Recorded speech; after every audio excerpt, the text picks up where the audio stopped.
Bienvenue mesdames et messieurs, merci encore Nandenge Boza branché sur www.voiceofcongo.net. C'est toujours l'actualité politique en République démocratique du Congo. Tokobeta Masolo.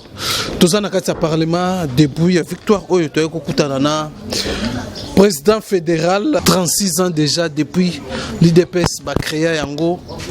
Bilan, il y a l'IDPS avant et après. Etienne Tshisekedi. Voilà ton solo là. Tokobeta aussi ma solo. Où est allé congrès IDPS reporté pour des raisons que les raisons avant ça qui marche ça déjà le 25 février. Alors on ne pouvait pas tenir les congrès le 26, le 27. Il faut aller appuyer comité, coordination des comités à laïque, pour appuyer bango après congrès comme ça la maille IDPS to solo la moto bête aussi ma solo l'actualité 16 février eza journée au bazo commémorer ba mort chrétien et aussi comme ça la déjà et puis to commettre un peu to survoler attaque tout ça la deuxième attaque na ba résidence ya M. Joseph Kabila, tu éviter bah grand signe Zolobama déjà maintenant doit analyser na ndenge na bango vie tout ça déjà na la période moko préélectorale déjà ba guerre zongi suna est ba guerre zongi to mekato mekampe to beta masolo mom alors bika na bengo président za président na ko za matumuli yozo luka polémique te webike na IDPS bato ba bikomisa pe ba président na ndenge na bango ba président bazebele na IDPS. Moi, nazanga comme pour na lobby na mona les 4 fédérations ville Kinshasa ba sala qui déclaration d'abord par rapport à 26e 150 personnes natanga ki bango na permanence 150 personnes ozalaki wana 150 personnes te ozalaki oh mais kasi na yebiso ke pour esa permanence à partir na 150 personnes les 4 fédérations ba lobby yo lobaki te mais ba lobby libosa nani ngana zolo bana ba combattant bango ba bana bana. Voilà, alors parlons maintenant de l'actualité. 16 février, un grand jour pour les chrétiens Kitaki, pour l'église catholique, ils célébrer, ils commémorer la mort des chrétiens. Toujours, Télémaki Babimena pour le Congo, pour le souci de changement de Canabiso. À l'époque, il faut faire face contre le régime Mobutu. Moi, avant tout, il y a un grand sujet du jour. Nazali Moko, il y a un acteur privilégié. Il y a marche le 16 février 92. Je suis le premier cadre à IDPS où il y a Kota na Katia Saint-Joseph. Na ba chrétien na uta na bango catholique. Face à affrontement, il y a la police. Il y a la gendarmerie à l'époque, la garde civile. Na Kota na Saint-Joseph. Le tout premier victime qui est tombé, il est tombé entre mes mains. Les images en parlent encore jusqu'à ce jour. À cette époque, je n'avais pas de cheveux. Aujourd'hui, c'est une date qui marque beaucoup de choses dans ma vie. C'est ainsi que na pesaka kadote na mutu nyonso oya sakana na combat ya ba combattant ya IDPS par rapport à la libération du peuple congolais. Et ezalaki moko ya étape ya lutte pour la libération du peuple congolais de la joue de la dictature de M. Mobutu. Et il a été terrassé ce jour-là, la conférence nationale qui était fermée et s'est vu ses portes réouvrir pour la reprise des travaux de la conférence nationale souveraine. Tout le monde est dans la période préélectorale. Tout le monde a un affrontement entre les derniers mois les armées rwandaises na armée nabiso yamboka ba c'est changé qui bakou. Et puis hier à les 15 deuxième résidence et M. Joseph Kabila na sud est ya Beni na Kabasha attaqué. Il y a eu des morts, il y a eu source, il y a armé na biso babi 3 morts, il y a ba Maïmaï et puis des ba capturer des éléments ya Maïmaï. Il y a un temps où tozo lobela le 16 février, il faut balisa na le 15 anniversaire ya IDPS. Vous savez, c'est par pure coïncidence. Il y a un anniversaire. On est à signe avant-coureur. Tango Toksala qui marche le 16 février, Mobutu ne croyait pas qu'il allait fuir de la manière dont il a fui là. Azeko croire te ka ukima ndengwana. Un jour. Mais le 16 ndé annonça qui un jour ka kokima.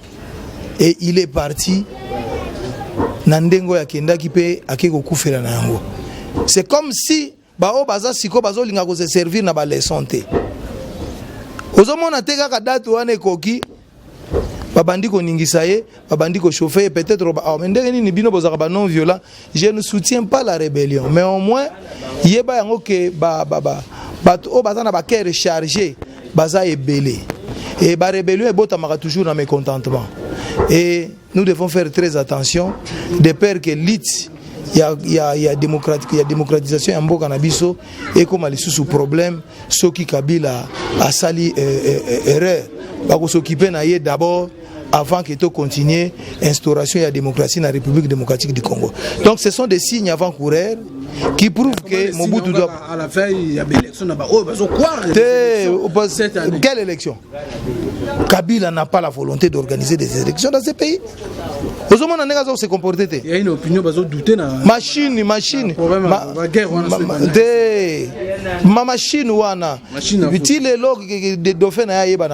Finalement, Kabila Aza président de la République alors que mandé ceci là. Il est en train de nous distraire.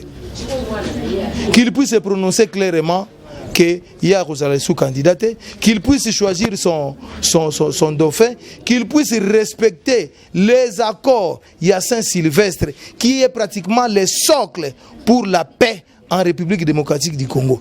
Passer outre que l'accord Saint-Sylvestre, on se pose la question aujourd'hui, nous sommes dans une nation qui est gérée par quelle constitution? Parce que la constitution, on a élobi que date ya ba élection c'est l'équipe. Si quoi tozo vivre nini? Une transition ou quoi? Kabila, qu'est-ce qu'il fait? Il est le président de la République ou il est qui? C'est un monstre. Non, Ousmane, non, c'est trop. Bientôt là, Diom Ndongala et Mouyambo, bazo liberté. Moribond. Après avoir détruit la santé de ces personnalités, bato ba mesana ko soa ba soin na ba hôpitaux oyo esengeli pour que baza na ba bonne santé. Ils ont fait pour le détruire. De la même manière, Bazoboma Franck Diongo, de la même manière, Bazoboma Ndekonabiso Chekoko Mulumba, de la même manière, Bazoboma Batunyonso, Oyo, Bazotelemela, monsieur Christopher Kanombe. C'est pas normal.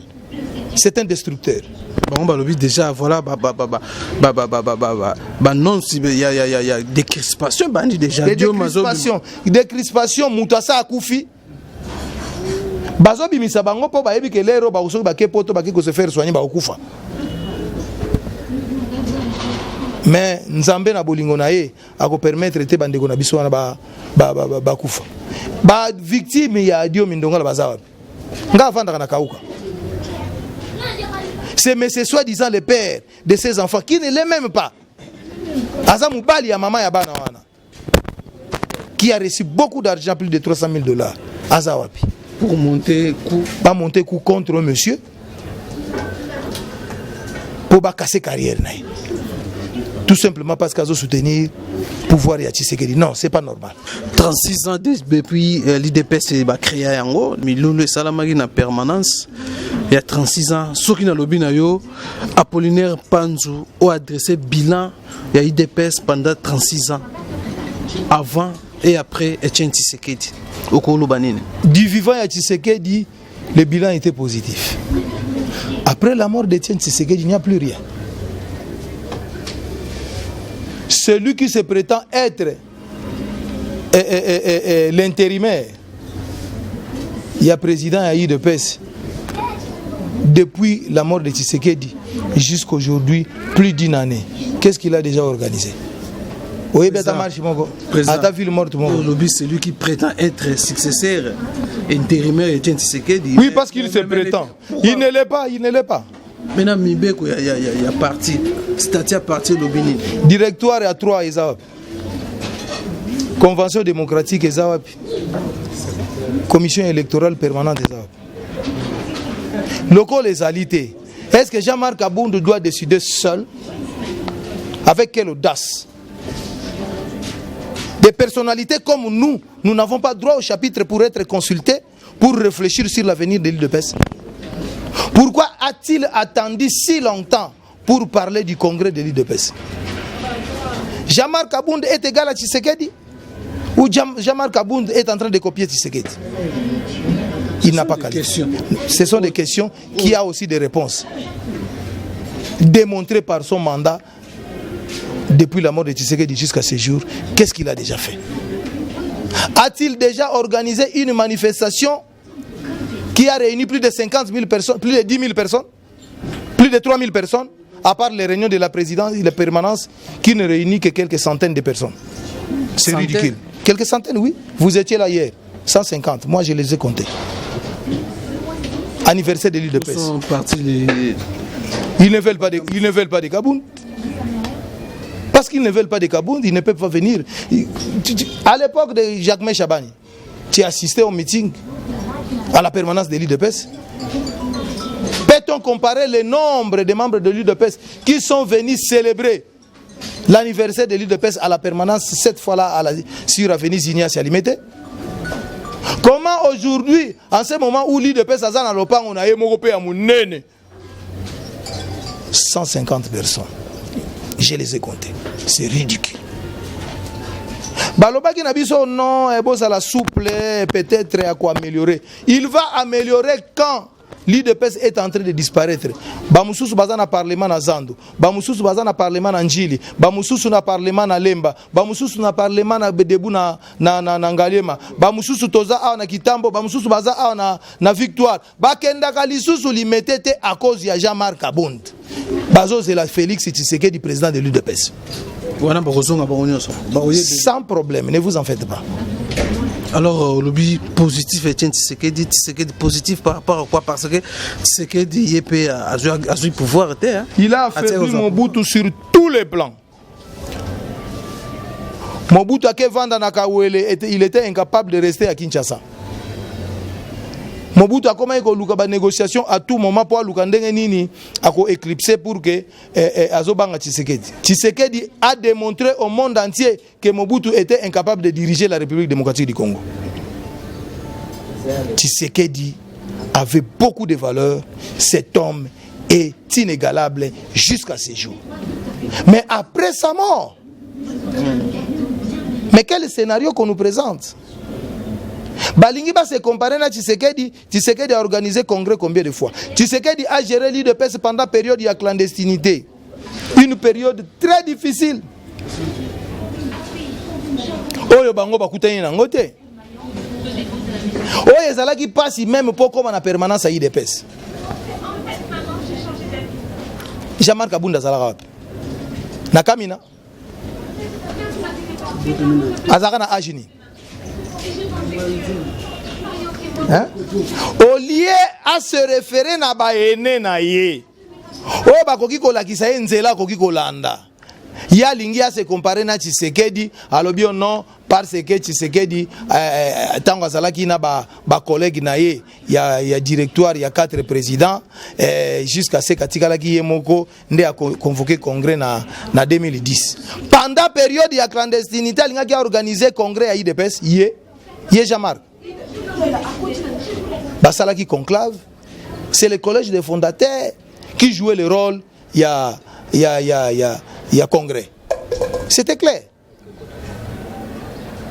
Quand tu es dans conclave de Yabondeko, Tobimi, revoir la stratégie Nabiso, c'est comme cela que quand le moment était arrivé pour que l'IDPS aille au congrès, en 2010, tu es dans congrès.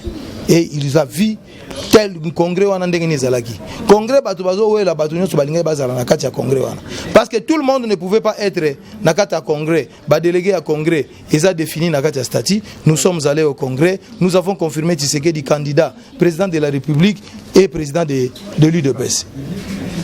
Et aujourd'hui, qu'est-ce qui nous reste? Kabound se comporte comme Joseph Kabila dans la nation. Comment? Il ne consulte personne, il décide seul.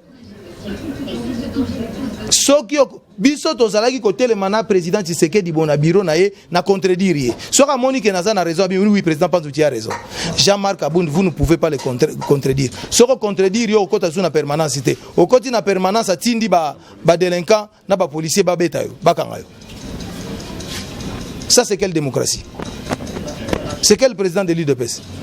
Donc en bref tout retenir bilan négatif après Tshisekedi a démontré capacité na ya gérer IDPS ti Mobutu Akimi a neutralisé Kabila a sangisi opposition dans son ensemble Kabunda ye a komi koloba ono rassemblement wana eza eloko te eza ba coalition moko ya facette sikoyo a komi ko l'IDPS mutezo diriger rassemblement mais il y a ça contre rassemblement est-ce que vous comprendre le contraste wana mutako se comporter ndengo wana zanani. Et le président du rassemblement, c'est le secrétaire général adjoint de l'UDPS. Il y a un autre qui comme ça Félix, président de l'UDPS, pour que engager biso bien. Commission déjà montée pour qu'il y ait un congrès déjà. D'ailleurs, vous avez une liste de bateaux pour participer au congrès. Mais est-ce que vous avez un congrès? Vous avez un pambe za l'UDPS. Bateau bazo la congrès wana na yebité. Qu'est-ce qu'ils vont avoir na katia congrès? Pour faire quoi après congrès? Ngaye longinanga za IDPS Ousmane na yebité soki bon et ça difficile pour na komi lobela yo moko malamu batu ba lobela yo eza na mutu musu soka luki komba ko benga monité soka bengi ka IDPS Nathalie abi excusez kombo lokwa na yebité on a benga ka IDPS. Toute ma jeunesse je l'ai sacrifiée pour l'UDPS mon frère Ousmane. Vous ne savez pas à quel âge je suis venu à l'IDPS. Pembeni à moitié à âge nangai n'a pas ça on a l'IDPS. Bana nangai nyonso les 4 que j'ai na boti bango na kati ya IDPS excepté peut-être Oya Liboso qui a 30 ans. Mais les 3 autres na boti bango na kati ya IDPS. Donc IDPS c'est mon parti, c'est une partie de ma vie. Alors si on a moni mutazo sakana IDPS bakanganga munoko na lobate. Non, Jean-Marc Abound je l'ai reçu, je suis parmi les premières personnalités. Oh bakenda ko pesa ye message à félicitations. Ngai. Je suis parmi les premières personnes au bakenda ko kutane pona yebise kono je suis prêt pour vous soutenir. Mais dès lors que Tosali Kosale ba proposition pour que parti Kende Liboso alingi koyokate, c'est comme cela que nous avons compris que c'est l'ennemi de l'IDPS. C'est comme cela que na base le lo IDPS, ceux qui bato bazo ebiso tenga nazo ebisayo. Bazolo ba que non c'est que il a zo jouer Jemoko en faveur ya bato G7. C'est akiti ça leadership ya IDPS G7 et Mata. On a besoin de créer sous polémique. Nazolo ba vérité, bato G7 bazo yokangai. Pourquoi il y a un membre G7 il y a un Nazo yebisayo. Son comportement le justifie d'ailleurs azani katanga te mulubati. Muluba 100%. À cause te aza muluba 100%. Pourquoi à cause ça Tshisekedi kaza katanga? Kombo na ye Kabunda wa Kabunda. Kabunda wa Kabunda te balongoli A na WA. Pona nini ndengwana? Tricherie nini? Tricherie nini? Le président Tshisekedi avant sa mort s'est rendu compte que Batrompa qui est ce garçon c'est un Kassaïen alors que Alinga qui Katangé azalawana pour des raisons stratégiques. Pour une implantation il y a bien il y a IDPS na Katanga. Pour nous préparer électorat il y a IDPS na Katanga. Ça c'est ma révélation on a pas preuve zolo. Nazana pas preuve bon zolo ba na tima ina munoko. So balingi toke na justice toke. Son nom c'est Kabunda wa Kabunda. Jean-Marc. Gradué na Izipa ya Kamina. Na informatique. Ah bon? Ah oui, bah t'es. Ah oui, toi aussi sa classe ka siko. Siko yo moko yebi. Ndenge makambo zo leka na mboka oyo. Ndenge ba itida ngope zo leka na mboka oyo. Ezaka pasi. Mais c'est un secrétaire général de l'UDPS au Tshisekedi Atikaki que je reconnais. Mais au moins a abusé na pouvoir. Ndeti na oyo ba membre ya commission de discipline ba reprocher qui est. Décision ya nomination Tshisekedi anomaka bango le 16 octobre. anomaki bango suspendé mais bois qui ça nino Jean-Marc Abound nde mutu azobwakisa ngo parce que amoni na bien oyebi ke makambo azosala azoriske atia biso na difficulté na justice. Donc la même commission yango nde ebeta Bruno Tshibala na Mubake au moins kaza sorcier tant on a joué biso kazo jouer double G a suspendre après Jean-Marc Abound Aboya ngo mec dessus ezo yamba o vérifier kité Aboya kango soutenu aussi par Félix Tshisekedi a soutenu ki yango ambino commission Félix passe l'erreur yo kantina Félix a la guerre c'est une personnalité que je soutiens Félix a c'est depuis le 20 juin 2013 que cette commission a été créée commission ka yango yo président na bango ndinga akenda epa Bruno Tshibala yo lingolo ba que ceux qui boza 20 personnes moko alongwe à la commission kufi bango nyoso banomaki bango na Tshisekedi bango nyoso baza na décision o Tshisekedi anoma mais ndenge nini lelo Tshisekedi a nommé commission a nommé ye décision ya commission ezali sous-souté décision ya Jean-Marc Abound eza na valeur na sens ni pourquoi kendaki na justice était en tant que secrétaire général mais azo continuer pe mais non na justice akendaki en tant que secrétaire par rapport à décision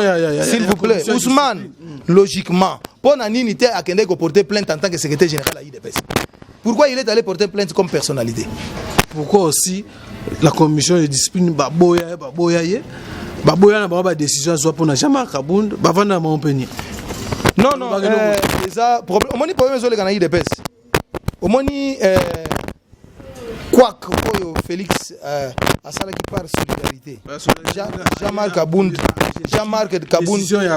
Abound devrait comprendre que après wana il fallait akenda na secret na commission de discipline va entendre. Mais situation toza nango lelo ndeti no moni ba reporter congrès pour na marche le 25 té c'est la normale mais dans président Panzo bazolando malembe donc ba reporter congrès pour la décision oyo commission de discipline sur la Jean-Marc Abound mais non parce que to ba suspenda qui est qui to koti na congrès na état wana to ko kwea na justice Bruno Tshibala ko kwea biso na justice a ko gagner bino vérité ça yango wana ba bazolinga ngolo il y a déjà brèche de besoin temps et pour organiser congrès ya sali on ne perd rien ne vous en faites pas yango Jean-Marc Abound sala kiti tant que tozo biso kazo double azo jouer double G yango wana mutu makasa azo tia nini donc ba oyo ba leka na secrétaire général à IDPS ba long bakenda et sala nini ya leki Jacques Chaban ya kota na boulevard tanga comme Chaban oh mais non ils ont référence secrétaire général moko te à IDPS n'avait un mariage na na boulevard du 30 juin. Ce sont des choses qu'il faut reconnaître. Ce sont des valeurs. Bengana ebe. Te biso bengana ete to bengana na bengana. Asa membre IDPS. So lingina mema au sala interview, asa membre IDPS. Sauf que Bakabundu wana balinga koyoka un autre son de cloche te. A se consultera jamais Jacques Chaban. Le même jour nangai. Jacques Chaban azo ki kende na boulevard du 30 juin Jacques Chaban soka tilo koloboye combattant moka kotika la simate biso nyonso na boulevard soko ko boma biso na secrétaire général na biso ya mekati amekati soko le biloko mbwa bongisa mbango c'est ça le problème azana nyongo ozolia na secret azana nyongo ya azana nyongo non ya IDPS wa ya pouvoir azana nyongo nde moya telemela bango ezate moya organiser marche na komba IDPS ezate yo ndenge oyebeli IDPS anniversaire à IDPS 150 personnes en permanence ça c'est ridicule si ko yazo gérer ka bâtiment zo gérer ne ba combattant ba wewa wana bakima pauvreté na Kasai loka diame bimaka lisusu te ba membre bazaki ba membre IDPS ba yena Kinshasa. Mais tant que na Kinshasa pe bazo sala ba aventure Bruno Tshibala linga organiser manifestation sur courir kana bango bazui ba moto ba ke bazui ba $20 $15 na carburant ceux qui manifestation IDPS ba yeli zu koto et nde ba naïf wana nde yaza ko utiliser atondisa na permanence ce sont nos combattants auxquels je reconnais le travail qu'ils font aussi sur terrain mais quelque part ils sont en train de faillir comment ils sont incapables de déceler les irrégularités perpétré par ces messieurs qui n'a aucune notion de droit sur le fonctionnement de l'UDPS. Ils ne maîtrisent absolument rien. Mais nous avons une commission de discipline au BT qui sont là, congrès, au BT congrès, reportant ba reporter yango te pour na marche ba reporter yango te pour na marche on a communiqué ba reporter pour na marche maloba o ba pesi bino yango wana la vérité mais kasi yango na zolo bate la vérité ezali il faut qu'on règle certaines choses au sein de l'IDPS nazo yebisa Ousmane toza lelo tozo solana yo awa soki IDPS akena congrès mad in Jean-Marc Abound c'est fini to repère na permanence à IDPS Moubake indésirable dans l'IDPS. Cette commission a révoqué Bruno Tshibala. Voilà, le secrétaire général la décision est valide. Mais quand la commission vient sanctionner, d'abord à savoir que sanction a été suspension. Suspension, il faut que le relever on a pas sanction. Pas suspendre yo, pas suspendre pourquoi? Parce que a eu 3 invitations. Il y a commission. Abogo s'est présenté. Abogo s'est présenté. A eu 3 invitations. Abogo s'est présenté.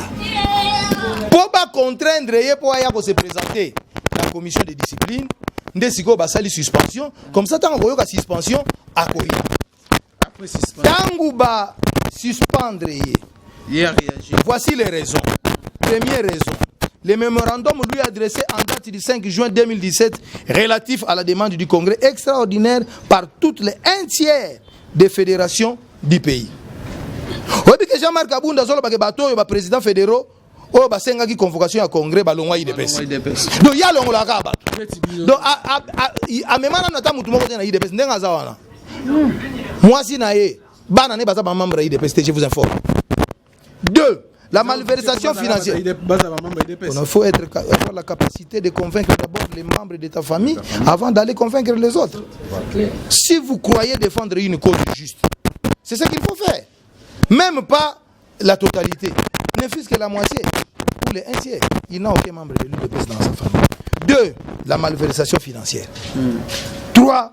Les comportements indignes, abus et usurpation de pouvoir. Il devait expliquer comment il se passe pour le président intérimaire. Il devrait s'expliquer à la commission. Mais comment il est en train de signer les documents comme le secrétaire général agissant au nom du président de l'UDPS. Il devait expliquer sur le plan des droits qu'est-ce qui lui donne ce pouvoir de faire ça. La malversation financière, ce qui va y mbongo ba pesa ye pona matanga ya Tshisekedi ya ngo. Il fallait expliquer. Il fallait expliquer mbongo o ya zwa na étranger asala yango nini. Il fallait expliquer et ça te que va condamner. Mais pendant que au lieu de venir répondre avec que batouana baza ba irresponsable. Des juristes. Maître Lokouli, avocat de son état.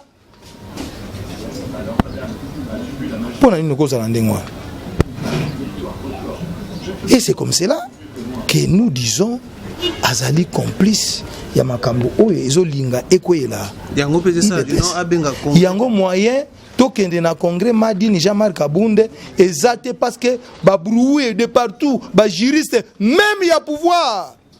Apparemment bazaka ya pouvoir, baby si faites attention, ce qui ka bokotika na congrès na état wana c'est fini. Vous perdez tout. La récupère le parti. Vous perdez tout. C'est comme cela que Alouki raison pour à se justifier na marche. Est-ce qu'il y a l'inga marche au batu musuba convoca. Hollanda qui na télévision tabi 50-50. Biso moko batu tokendaka na terrain to yebi ke biso toza ba membre IDPS 50-50 on to moni bato ba kufi to moni pas même membre IDPS. Curieusement basali bongo pour nous démontrer cela ne signifie pas que les membres de l'IDPS n'étaient pas là. La réussite de cette action en grande partie ce sont les membres de l'IDPS en grande partie. Auquel l'IDPS ne peut pas se bomber la torse comme le 16 février 1992 Tshisekedi n'a pas dit que c'est lui, c'est l'IDPS. C'est les catholiques.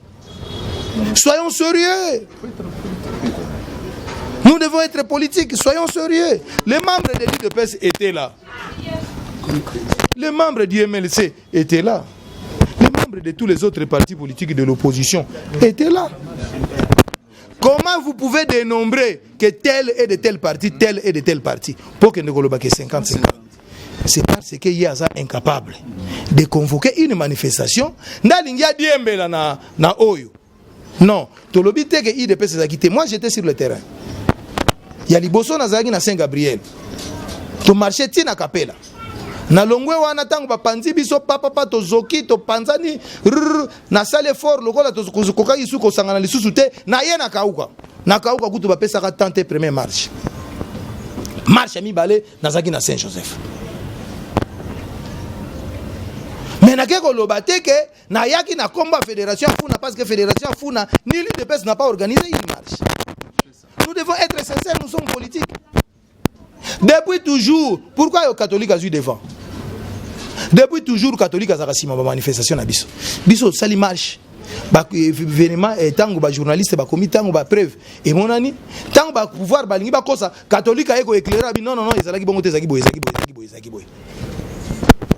si vous biso to commis à l'église catholique, peu importe. Tokende na ndengu wana. Bozo koka soutenir politique parce que tu dois reconnaître que nous avons un amorphe à la tête de l'UDPS. Voilà. C'est ça la vérité. Mutu alobi que non, ba ville morte na ba marche ko benga na kabila. Siko pona nini na ke ko reporter manifestation na ye pona marche. Et loko oyo alobi ke ko benga na kabila te. C'est pas normal. C'est pas normal. C'est biso soni. Bata pouvoir ba komi ko s'attaquer na ya à tout moment. Les grands. Nandangi soki les grands Jean-Marc Kabundu alobaki vérité. Azolo batro akangana no munoko atika ide pese ke ndeliboso. Donc mais na congrès ko bokende ndenge ni. Congrès to ke na biso. Quand pour bientôt na mois de mars ça to ke ne. Mais qui va convoquer le congrès? Voilà na peso scénario. Voilà. Tout ça na deux scénarios. Premier scénario, consensus oyo défaut ya consensus. Oyo ezo salama par manque ya convention démocratique na commission électorale permanente. En matière de droits, il y a la possibilité parce que ba organe wana mi balé lokolo ezako exister té. To créer une large consensus na ba organe oyo ezako exister na IDPS. Ligue des jeunes, Ligue des femmes, commission de discipline, commission nous avons plusieurs autres commissions au sein du parti. Ba président ya ba commission wana ba sangani na ba expert ya IDPS ba dégager une large consensus que les cadres de l'IDPS, animateurs des organes de l'IDPS, après la mort du président, après les événements tels, se sont réunis pour trouver une large consensus au sein du parti afin de convoquer un congrès.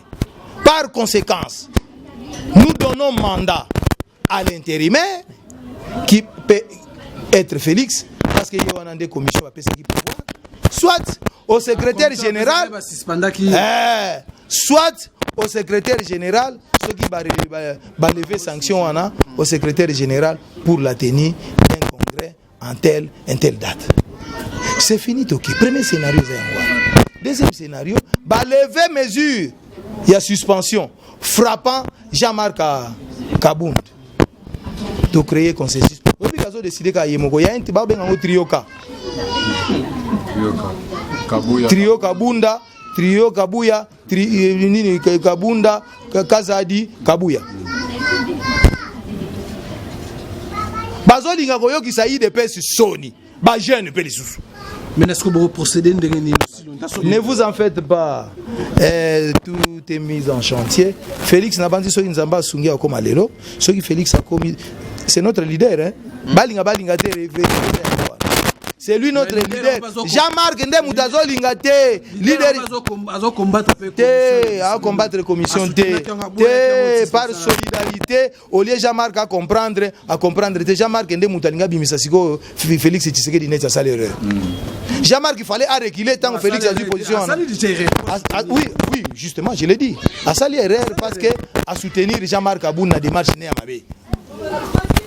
Mais à ça qui encore na intention à Mabé. Mais Jean-Marc Aboun ne démoutalingia comme ça on dengoua.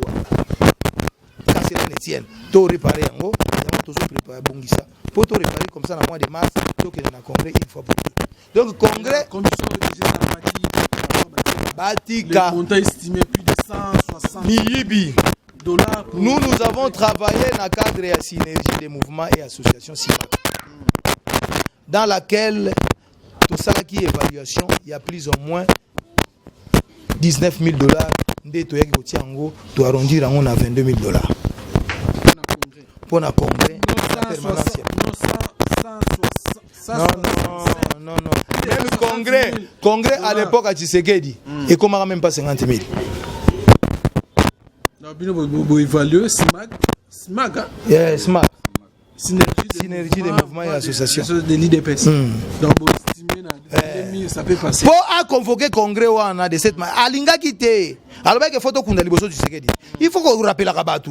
Jean-Marc Kabunda, il faut que vous Tshisekedi. Si vous avez encore Tshisekedi, ça dit en Belgique, donc vous avez le congrès. À convoquer en tout point. C'est parce que, à l'époque, moment où il a convoqué, IDPS vous en a difficulté.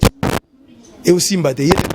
Alors, nous sommes à la fin déjà. Alors, les Congolais vont comprendre Nini par rapport à Oignon Sojoso Beta Masolo, au résumé on est. Et là, on a résumé les Congolais et ils vont comprendre le logo.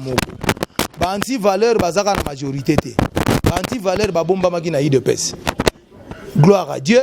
Nzambe a permettre IDPS tous au pouvoir pour que anti-valeur wana nyonso baye bana babi malibanda.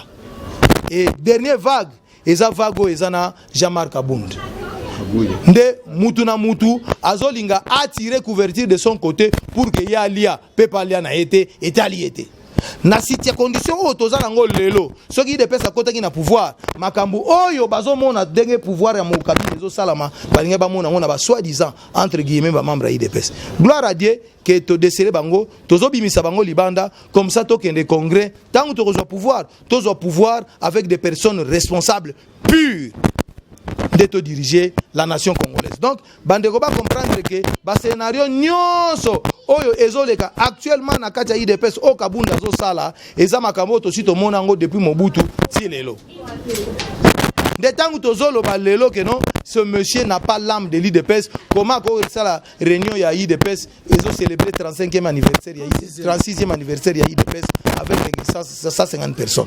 Na Kinshasa 150 personnes. 150 personnes ce n'est même pas une fédération, c'est une section. Même dans la section, 150 personnes, c'est insignifiant. Parce que les sections sont totalement dans la cellule. C'est beaucoup de personnes. Mais ce qui est belé, c'est parce que Elongi Akabou des autres se battuté.